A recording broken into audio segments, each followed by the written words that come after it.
ఆంధ్రప్రదేశ్ రాష్ట్ర శాసనసభకు ఎన్నికలు జరుగుతున్నటువంటి నేపథ్యంలో గడిచినటువంటి కాలంలో పార్టీల యొక్క బలాబలాలు ఏ రకంగా ఉన్నాయి? కొత్తగా కూటమి ఏర్పడిన తర్వాత తెలుగుదేశం పార్టీ, జనసేన, భారతీయ జనతా పార్టీ కూటమి ఏర్పడిన తర్వాత వైసీపీకి సంబంధించినటువంటి క్యాడర్ ఏ రకంగా ఈ కూటమిని ఎదుర్కోబోతున్నారు? అదే రకంగా వచ్చేటటువంటి ఎన్నికలన్నీ కూడా మే 13వ తేదీన రాష్ట్ర శాసనసభకు, పార్లమెంటుకు కూడా ఎన్నికలు జరగబోతున్నాయి ఆంధ్రప్రదేశ్లో. జూన్ 4వ తేదీన కౌంటింగ్ జరగబోతోంది అనేటటువంటి మీ అందరికీ తెలిసినటువంటి విషయమే. అయితే గడిచినటువంటి కాలంలో చంద్రబాబు నాయుడు గారి నేతృత్వంలోకి తెలుగుదేశం పార్టీ వచ్చిన తర్వాత జరిగినటువంటి అనేక పరిణామాల్లో తెలుగుదేశం పార్టీ ఉచ్చస్థితిలో ఉందా లేదా అంతకంతకు దిగజారుతూ వస్తోందా? ఇవాళ 2024 సంవత్సరంలో జరగబోయేటటువంటి ఎన్నికల్లో తెలుగుదేశం పార్టీ వివిధ పార్టీలతో పొత్తు పెట్టుకోవాల్సినటువంటి అగత్యం ఏమొచ్చింది? ఒకవేళ పొత్తు కనుక లేకపోయి ఉంటే తెలుగుదేశం పార్టీ మరింత చిత్తుగా ఓడిపోయి ఉండేదా? పొత్తులోకి వచ్చిన తర్వాత కూడా అదే పరిస్థితి వారు ఎదుర్కోబోతున్నారా? 175కి 175 స్థానాలు గెలవాలి, 25 పార్లమెంటు స్థానాలకి 25 గెలవాలనే పట్టుదలతో మొట్టమొదటిసారిగా జగన్మోహన్ రెడ్డి గారు వెనుకబడినటువంటి వర్గాల వారికి దాదాపుగా 100 సీట్లు ఇచ్చినటువంటి నేపథ్యంలో రాబోయేటటువంటి రోజుల్లో ఈ కురుక్షేత్ర సంగ్రామంలో తప్పనిసరిగా కులాల యొక్క ప్రాధాన్యత, సామాజిక సమీకరణాలన్నీ కూడా భవిష్యత్తుని తేల్చబోతున్నాయా? ఫలితాలని నిర్దేశించబోతున్నాయా? చాలా లోతుగా దీనిలో విశ్లేషిద్దాం. 1995 సంవత్సరాలు అంటే 94 సంవత్సరాల్లో ఎన్నికలు జరిగాయి. ఎన్టీ రామారావు గారు పార్టీ అధ్యక్షుడిగా తెలుగుదేశం పార్టీ విజయదుందుభి మోగించింది. ఎన్టీ రామారావు గారు ముఖ్యమంత్రిగా మంత్రివర్గం కూడా ఏర్పడింది. సంవత్సర కాలం తర్వాత ఎన్టీ రామారావు గారిని వెన్నుపోటు పొడిచినటువంటి సందర్భంలో వారిని పదవి నుంచి దించి చంద్రబాబు నాయుడు గారు పదవిలోకి ఎక్కడం అనేటటువంటిది చరిత్ర మనకందరికీ తెలిసినటువంటి విషయాలు. సో 95వ సంవత్సరం నుంచి కూడా 99 వరకు 4 సంవత్సరాలు చంద్రబాబు నాయుడు గారు ముఖ్యమంత్రిగా పనిచేసి ఒక ఐటీ అనేటటువంటి దానికి ఒక ఐకాన్గా ముద్రించబడినటువంటి నేపథ్యంలో ఆ టైంలో వాజ్పేయి గారు పోఖ్రాన్ అనేటటువంటి బాంబుని టెస్ట్ చేసినటువంటి ఆ నేపథ్యంలో వాజ్పేయి గారికి ఉన్నటువంటి ఒక రకమైన ఆ యొక్క ఇమేజ్తో భారతీయ జనతా పార్టీతో పొత్తు పెట్టుకుని 99వ సంవత్సరంలో భారతీయ జనతా పార్టీతో కలిసి వెళ్ళినటువంటి నేపథ్యం చంద్రబాబు నాయుడు గారికి ఉంది. So Telugu Desam party, Bharatiya Janata party కలిసి ఎన్నికలకు వెళ్ళినటువంటి నేపథ్యంలో 99లో మళ్ళీ అధికారాన్ని చేపట్టినారు. అంటే 99వ సంవత్సరంలో ఎన్నికల దగ్గర నుంచి కూడా చంద్రబాబు నాయుడు గారి అధ్యక్షతన ఉన్నటువంటి తెలుగుదేశం పార్టీ ఆంధ్రప్రదేశ్ రాష్ట్రంలో ఉండేటటువంటి అనేక నియోజకవర్గాల్లో, అంటే ఆనాడు 294 నియోజకవర్గాలు ఉన్నాయి, ఇవాళ 175 నియోజకవర్గాలకి పరిమితమైంది విభజిత ఆంధ్రప్రదేశ్. సో ఈ 175 నియోజకవర్గాల్లో Telugu Desam party Chandrababu Naidu take over చేసిన తర్వాత, అంటే దాదాపుగా 1999వ సంవత్సరం నుంచి ఏ నియోజకవర్గాల వారికి పెట్టని కోటలాగా, కంచుకోటలా ఉన్నాయి, ఏ నియోజకవర్గాల్లో వాళ్ళ ప్రెజెన్స్ లేకుండా పోయింది అనేటటువంటిది మీ అందరికీ కూడా తెలవాల్సినటువంటి విషయం. సో 2014వ సంవత్సరంలో జగన్మోహన్ రెడ్డి గారి నాయకత్వంలో కొత్తగా వైసీపీ పార్టీ ఏర్పడిన తర్వాత అనేక సర్వే సంస్థలన్నీ కూడా జగన్మోహన్ రెడ్డి గారి పార్టీయే అధికారాన్ని చేపట్టబోతోందని చెప్పిన నేపథ్యంలో 67 స్థానాలకే పరిమితమైనారు వాళ్ళు. సో దాదాపుగా 102 స్థానాలకి తెలుగుదేశం, 4 స్థానాల్లో భారతీయ జనతా పార్టీ, ఇవన్నీ కూడా చరిత్ర మనం చూసాం. సో 2019వ సంవత్సరానికి వచ్చేటప్పటికి 67 స్థానాలు గెలుచుకున్నటువంటి వైసీపీ పార్టీ దాదాపుగా 50.4%తో 151 స్థానాలు గెలిచింది. సో వారు గెలిచినటువంటి ఏ స్థానాలు వారికి పెట్టని కంచుకోటలా ఉన్నాయి అనేటటువంటి కూడా ప్రధానమైనటువంటి అంశం. సో ఇక్కడ కనుక మనకు చూస్తే గడిచినటువంటి 15-20 సంవత్సరాల కాలంలో తెలుగుదేశం పార్టీ గెలవనటువంటి స్థానాలు ఏమున్నాయి? ఆ గెలవనటువంటి స్థానాలు మాత్రమే వైసీపీకి ఇవాళ పెట్టని కంచుకోట్లా ఉన్నాయా? జగన్మోహన్ రెడ్డి గారి యొక్క ఆలోచన పరిధిలో ఈ 53 నియోజకవర్గాలు ఏవైతే తెలుగుదేశం పార్టీ 20 సంవత్సరాల కాలంగా ఏమాత్రం ప్రభావం చూపించలేకపోయిందో ఆ 53 నియోజకవర్గాలు కూడా వైసీపీ ఖాతాలోనే ఉన్నాయా? మరొక 27-30 నియోజకవర్గాల్లో కనుక వారు గెలిస్తే అవి కూడా గడిచినటువంటి 10 సంవత్సరాల కాలంలో దాదాపు 15-16 నియోజకవర్గాలు వైసీపీ ఖాతాలోనే ఉన్నాయి. సో ఈ నియోజకవర్గాల్లో కనుక వైసీపీ కొంత కాన్సన్ట్రేషన్ కనుక చేసిన రోజున గెలుపు అనేటటువంటిది, అధికారం చేపట్టడం అనేటటువంటిది సునాయాసంగా జరిగేటటువంటి ప్రక్రియన ఒకసారి మనం వివరాల్లోకి వెళ్దాం. సో గడిచినటువంటి 15-20 సంవత్సరాల కాలంలో శ్రీకాకుళంలో పాతపట్నం, రాజాం, పాలకొండ ఈ 3 నియోజకవర్గాల్లో కూడా గడిచినటువంటి 15 సంవత్సరాల కాలంగా తెలుగుదేశం పార్టీ ఏమాత్రం ప్రభావం చూపించలేకపోతోంది.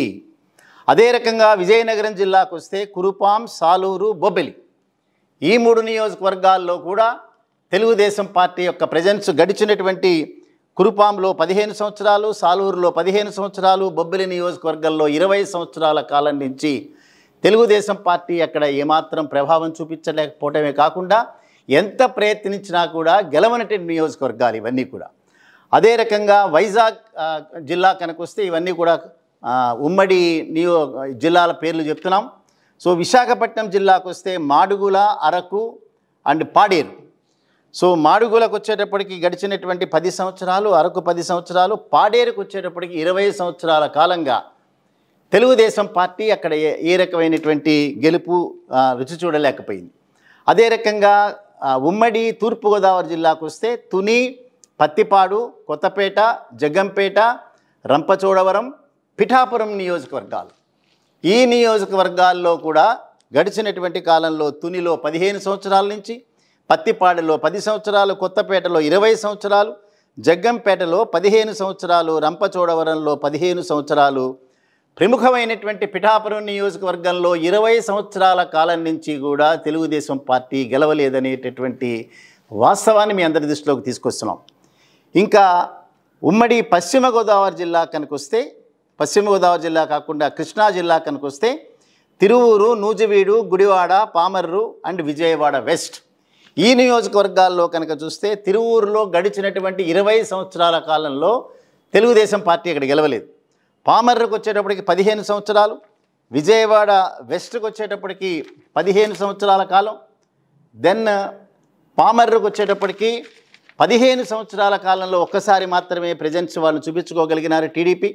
బట్ నూజివీడికి వచ్చేటప్పటికి ఈ నియోజకవర్గంలో కూడా 2009 సంవత్సరంలో వారి యొక్క ప్రెజెన్స్ ఉంది తప్పిస్తే మిగతా ఇన్ని సంవత్సరాల కాలం వారి ఏమాత్రం ప్రభావం చూపించలేకపోయినారు. దెన్ గుంటూరు జిల్లాకు వచ్చేటప్పటికి ప్రముఖమైనటువంటి నియోజకవర్గం మంగళగిరి నియోజకవర్గం. మంగళగిరి నియోజకవర్గంలో 1983 సంవత్సరంలో ఎన్టీ రామారావు పార్టీ పెట్టినప్పుడు మాత్రమే గెలిచినటువంటి తెలుగుదేశం పార్టీ అప్పటి నుండి ఇప్పటి వరకు కూడా, అంటే గడిచినటువంటి కాలంలో 34 సంవత్సరాల కాలం నుంచి కూడా తెలుగుదేశం పార్టీ గెలవలేకపోయింది. ఇందాక మనం పిఠాపురం గురించి చెప్పుకున్నాం, 20 సంవత్సరాల నుంచి కూడా తెలుగుదేశం పార్టీ గెలవలేకపోయింది. సో ఇవాళ అక్కడ పవన్ కళ్యాణ్ గారు కంటెస్ట్ చేస్తున్నారు. అదే రకంగా మంగళగిరి నియోజకవర్గం నుంచి ఎర్రబుక్కు చేత పట్టుకొని లోకేష్ గారు కంటెస్ట్ చేస్తున్నారు. కానీ మంగళగిరి నియోజకవర్గంలో గడిచినటువంటి 34 సంవత్సరాల కాలంలో తెలుగుదేశం పార్టీ గెలవలేదు. దెన్ బాపట్ల నియోజకవర్గంలో కూడా 20 సంవత్సరాల కాలం నుంచి కూడా తెలుగుదేశం గెలవలేదు. గుంటూరు ఈస్ట్ నియోజకవర్గం 20 సంవత్సరాల కాలం, నరసరావుపేట నియోజకవర్గం 20 సంవత్సరాల కాలం, దెన్ మాచర్ల నియోజకవర్గం, ఇక్కడ ప్రస్తుతం పిన్నెల్లి రామకృష్ణారెడ్డి గారు ఎమ్మెల్యేగా ఉన్నారు. మాచర్ల నియోజకవర్గంలో కూడా గడిచినటువంటి 20 సంవత్సరాల కాలంలో తెలుగుదేశం పార్టీ అక్కడ నియోజకవర్గంలో గెలవలేకపోయింది. దెన్ ప్రకాశం జిల్లాకు వచ్చేటప్పటికి ఎర్రగొండపాలెం, అద్దంకి, సంతనూతలపాడు, కందుకూరు, మార్కాపురం, గిద్దలూరు. సో ఈ నియోజకవర్గాలకు వచ్చేటప్పటికి ఎర్రగొండపాలెంలో 15 సంవత్సరాలు, సంతనూతలపాడులో 20 సంవత్సరాలు, కందుకూరులో 20 సంవత్సరాలు, మార్కాపురంలో 29 సంవత్సరాల కాలం నుంచి, అదే రకంగా గిద్దలూరులో 20 సంవత్సరాల కాలం నుంచి కూడా తెలుగుదేశం పార్టీ ఏమాత్రం ప్రభావం చూపించలేకపోయింది.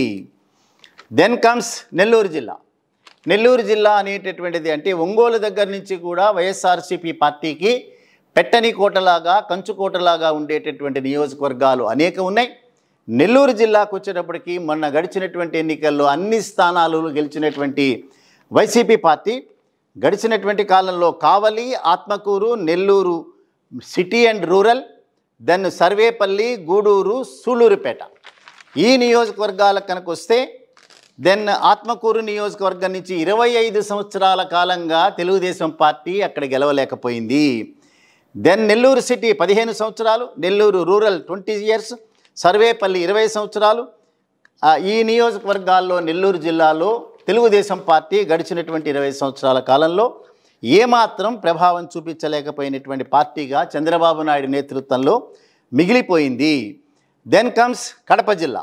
కడప జిల్లా అనేటటువంటిది వైసీపీ పార్టీకి, అదే రకంగా రాజశేఖర రెడ్డి కుటుంబానికి కూడా చాలా లాయలిస్ట్గా ఉండేటటువంటి జిల్లాగా పేరొందినటువంటి నియోజకవర్గాలు అవన్నీ కూడా.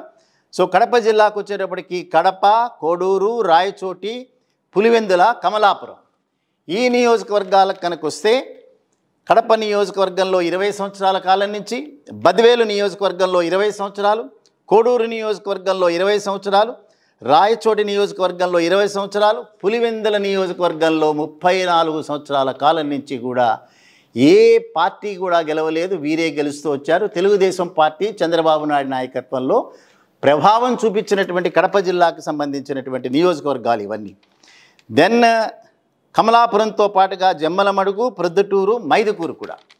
సో జమ్మలమడుగు నియోజకవర్గం 20 సంవత్సరాల కాలం, మైదుకూరు నియోజకవర్గం 20 సంవత్సరాల కాలం. అదే రకంగా జమ్మలమడుగు, మైదుకూరు ఈ నియోజకవర్గాలు, కమలాపురం నియోజకవర్గం 15 సంవత్సరాల కాలంగా ఏమాత్రం ప్రభావం చూపించలేనటువంటి నియోజకవర్గాలు. ఇక కర్నూలు జిల్లాకు వస్తే ఆళ్లగడ్డ నియోజకవర్గం, శ్రీశైలం, నందికొట్కూరు, కర్నూలు, పాణ్యం, నంద్యాల ఈ నియోజకవర్గాలను కనుక మనం ఒక్కసారి చూస్తే కర్నూలు నియోజకవర్గంలో ఆళ్లగడ్డ 20 సంవత్సరాల కాలం నుంచి కూడా తెలుగుదేశం పార్టీ గెలవలేకపోయింది. దెన్ నంద్యాల 20 సంవత్సరాలు, కర్నూలు 20 సంవత్సరాలు, పాణ్యం 30 సంవత్సరాల కాలం బట్టి ప్రస్తుతం ఉన్నటువంటి రాంభూపాల్ రెడ్డి గారు ఎవరైతే ఎమ్మెల్యేగా ఉన్నారో గడిచినటువంటి 30 సంవత్సరాల కాలం అంటే 6 సార్లు నుంచి వారే గెలుస్తున్నారు. పాణ్య నియోజకవర్గంలో తెలుగుదేశం పార్టీకి స్థానం లేకుండా పోయింది. నేను నందికొట్కూరు నియోజకవర్గం 25 సంవత్సరాల కాలం నుంచి కూడా నందికొట్కూరు అనేటటువంటి నియోజకవర్గంలో తెలుగుదేశం పార్టీకి ప్రెజెన్స్ లేకుండా పోయింది. దెన్ కర్నూలు నియోజకవర్గాలకు వస్తే కోడుమూరు, మంత్రాలయం, ఆదోని, ఆలూరు. సో ఈ నియోజకవర్గాలు కనుక చూస్తే కోడుమూరు నియోజకవర్గంలో 20 సంవత్సరాల కాలం నుంచి కూడా తెలుగుదేశం పార్టీ గెలవలేకపోయింది. కోడుమూరు నుంచి 20 సంవత్సరాలు, ఆలూరు నుంచి మరొక 20 సంవత్సరాల కాలంలో తెలుగుదేశం పార్టీకి ఏమాత్రం స్థానం లేనటువంటి నియోజకవర్గాలు ఇవన్నీ కూడా. చిత్తూరు జిల్లాకు వచ్చేటప్పటికి కదిరి, పీలేరు, మదనపల్లి, పుంగనూరు, చంద్రగిరి ఈ నియోజకవర్గాలు కనుక మనం చూస్తే పీలేరు నియోజకవర్గంలో 20 సంవత్సరాల కాలం నుంచి వారికి ప్రెజెన్స్ లేదు. మదనపల్లి నియోజకవర్గం 15 సంవత్సరాల కాలం, పుంగనూరు నియోజకవర్గం 15 సంవత్సరాల కాలం, చంద్రబాబు నాయుడు గారి స్వస్థలమైనటువంటి నారావారిపల్లి ఉన్నటువంటి చంద్రగిరి నియోజకవర్గంలో గడిచినటువంటి 20 సంవత్సరాల కాలంలో తెలుగుదేశం పార్టీ గెలవలేకపోయింది. దెన్ చిత్తూరు జిల్లాలో జీడీ నెల్లూరు అండ్ పూతలపట్టు ఈ జీడీ నెల్లూరు అనేటటువంటి స్థానంలో 15 సంవత్సరాల కాలం నుంచి, అదే రకంగా పూతలపట్టు నుంచి 15 సంవత్సరాల కాలం. సో ఈ 53 నియోజకవర్గాల్లో కూడా గడిచినటువంటి 15-20 సంవత్సరాల కాలంలో తెలుగుదేశం పార్టీ గెలవలేకపోయింది. వైఎస్ జగన్మోహన్ రెడ్డి గారి నేతృత్వంలో ఉండేటటువంటి వైసీపీ పార్టీ 53 నియోజకవర్గాల మీద కనుక కాన్సన్ట్రేట్ చేసిన రోజున మరొక 27-30 నియోజకవర్గాలు మాత్రమే వారికి అవసరం పడేటటువంటి అవకాశం ఉన్నటువంటి పరిస్థితి. అదే రకంగా ఇంకా 14-15 నియోజకవర్గాలు ఇవన్నీ కూడా గడిచినటువంటి 10 సంవత్సరాల కాలంలో వైసీపీ పార్టీ మాత్రమే విజయదుందుభి మోగించేటటువంటి అవకాశం. సో ఏమైనప్పటికీ ఓవరాల్గా కనుక మనం చూస్తే ఎన్ని కూటములు ఏ రకంగా వచ్చినా కూడా నేను ఒక్కడినే 175 నియోజకవర్గాలు గెలవగలుగుతాననేటటువంటి వైసీపీకి సంబంధించిన జగన్మోహన్ రెడ్డి గారి కాన్ఫిడెన్స్ ఏదైతుందో బహుశా ఈ 53 నియోజకవర్గాల యొక్క చరిత్ర తెలుసుకున్న తర్వాత వాళ్ళు చెప్పచ్చు. చూద్దాం ఇన్ని నియోజకవర్గాల్లో గడిచిన 20 సంవత్సరాల కాలంలో ప్రెజెన్స్ చూపించలేకపోయినటువంటి తెలుగుదేశం పార్టీ ఎన్ని కూటములు కట్టినా కూడా దీనిలో మరొకసారి వారు ఏమైనా విజయావకాశాలు ఏమైనా ఉన్నాయా లేదా అవన్నీ కూడా ఆటోమేటిక్గా వైసీపీ ఖాతాలోకే వెళ్ళబోతున్నాయని మనం చూడాల్సినటువంటి అంశం.